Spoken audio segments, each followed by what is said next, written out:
হইতেছেন, কে কে যুদ্ধের ময়দানে যাবে, কে কে তরবারি হাতে লইয়া যুদ্ধের ময়দানে গিয়া উড়াল দিয়া করবে।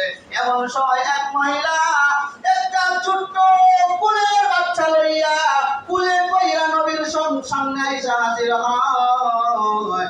আর ডাকিয়া বলে, ইয়া রাসূলুল্লাহ, যুদ্ধের ময়দানে আমি নিজে অংশগ্রহণ করতে পারি নাই, আমার কেউ নাই গো, আমার স্বামীও নাই, আমার বড় কোনো সন্তানও নাই।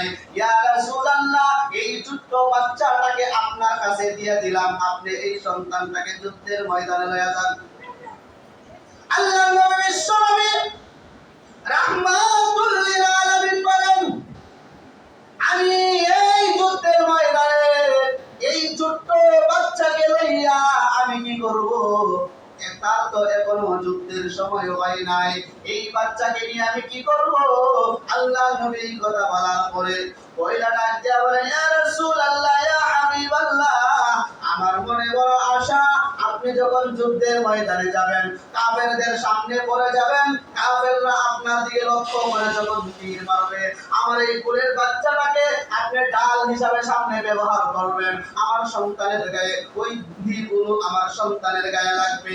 আপনাকে যখন কাফের বেঈমানেরা বাম দিক দিয়ে আক্রমণ করবেন, আমার সন্তানটাকে আপনি বাম দিক দিয়ে ধরে দিবেন, আমার সন্তানের গায়ে আঘাত লাগবে, আপনার গায়ে যেন আঘাত না লাগে। বাম দিক দিয়ে যখন যুদ্ধের সময় আপনাকে তীর নিক্ষেপ করবে, বাম দিক দিয়ে ধরে দিবেন, আপনার গায়ে যেন আঘাত না লাগে, আমার সন্তানের গায়ে যেন লাগে। পিছন দিক দিয়ে যখন আক্রমণ করবে, তখন আপনি পিছন দিক দিয়ে আমার সন্তানকে ঢাল হিসাবে ধরে দিবেন, আমার সন্তানের উপরে গুলি লেগে, আমার সন্তানের উপরে অস্ত্র লেগে, আমার সন্তানের শরীরের মধ্যে তীর নিক্ষেপ হইয়া আমার সন্তান ক্ষতবিক্ষত হয়ে যাবে, আমার সন্তান চলে যাবে, আমার মনে কোনো কষ্ট থাকবে না, আপনার শরীরে যেন একটা তীরের আঘাত না লাগে।